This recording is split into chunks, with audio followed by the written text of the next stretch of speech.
Bonjour, donc nous sommes ici à Antirabé, toujours avec les gens qui travaillent avec le CIRAD, pour le CIRAD, et donc qui travaillent dans le cadre du dispositif en partenariat, système de production d'altitude et de durabilité, et donc avec Sarah qui s'occupe d'un programme tout à fait passionnant d'accompagnement, et puis avec Mandrato, avec Fenitra et avec Élisée qui travaillent en équipe sur ce sujet.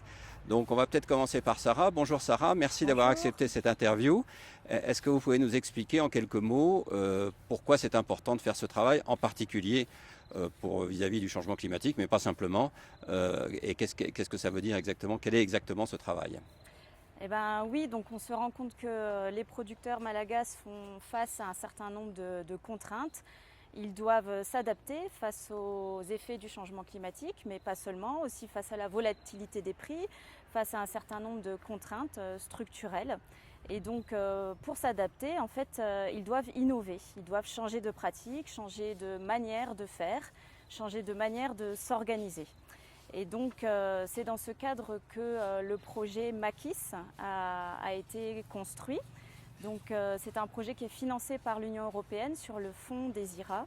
Il est porté par le CIRAD et fait appel à un partenariat diversifié alors d'institutions de recherche internationales et nationales. Donc il y a le CIRAD, il y a le FOFIFA, l'IRD et aussi des organisations de développement comme des ONG internationales, AVSF, AgriSud, GRET, une organisation fêtière de producteurs malagasy qui s'appelle FIFATA, mais également une autre ONG qui s'appelle Abdra et un centre technique, le centre technique horticole de Tamatave.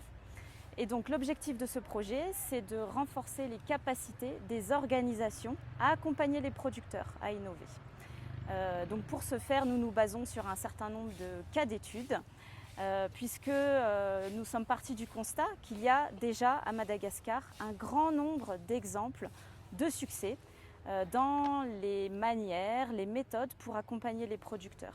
Donc l'objectif, c'est vraiment de dresser un panorama de tous ces exemples, de tous ces succès, pour en tirer des leçons et pour qu'elles soient utiles à d'autres. Donc je pense que d'autres vont expliquer comment se déroule la collecte de données. Merci beaucoup. Donc Fenitra, bonjour. Alors vous occupez de collecter des données. Pouvez-vous nous dire quel type de données vous collectez? D'accord, bonjour à tous. Donc le projet Makis, il y a deux types de données qu'on collecte. Premièrement, il y a les collecte de données qualitatives qui a pour objectif de caractériser ces dispositifs d'accompagnement de l'innovation. C'est-à-dire que il y a des éléments qu'on collecte auprès de ces partenaires ainsi que les bénéficiaires qu'ils accompagnent. Il y a les histoires de l'intervention, il y a les services support à l'innovation, c'est-à-dire quelles sont les activités qu'ils déploient pour accompagner les bénéficiaires, ainsi que de comprendre qui sont en partenariat avec eux pour fournir les services, et ainsi de comprendre comment ils s'organisent dans la fourniture de ces services. Élisée, vous vous occupez aussi des collectes des données. Est-ce que vous pouvez nous expliquer les données quantitatives que vous collectez? Et donc, bonjour. Pour la deuxième donnée à collecter, c'est la donnée quantitative qui sert plutôt à évaluer la performance des dispositifs d'accompagnement vis-à-vis de la perception des paysans. Merci. Et donc à quoi servent, Mandranto, à quoi servent donc ces données au total? Quelle est la finalité? Alors effectivement, bonjour à tous d'abord.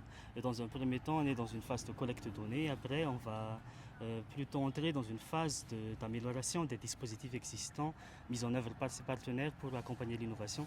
Du coup, donc, ces informations donc, vont servir à alimenter les discussions et les réflexions sur comment est-ce que ces dispositifs vont être améliorés parce que en fait, les partenaires du projet vont faire l'objet d'un renforcement de capacité continue dans une durée d'à peu près 2 ans et demi à peu près.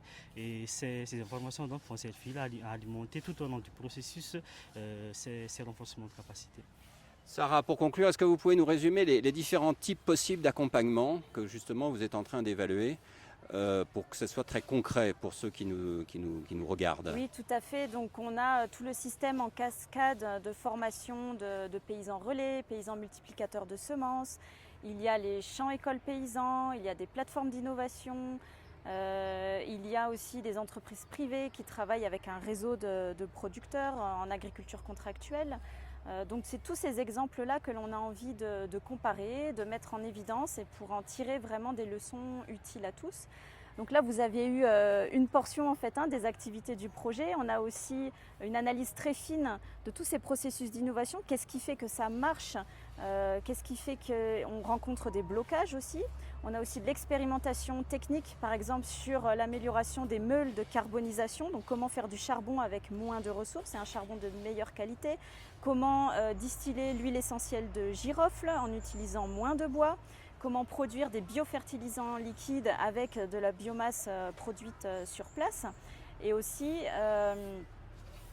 comment procéder à comment sélectionner des variétés de riz pluvial qui soient utiles et résistantes aux effets du changement climatique. Donc on combine un peu toutes ces analyses, toutes ces expérimentations pour à la fin produire des guides opérationnels qui soient utiles à la recherche, à des organisations de développement, mais aussi au niveau des ministères, parce qu'on a pour intention d'animer un dialogue avec les ministères sur la meilleure façon d'assembler toutes ces briques de l'accompagnement de l'innovation pour produire des impacts.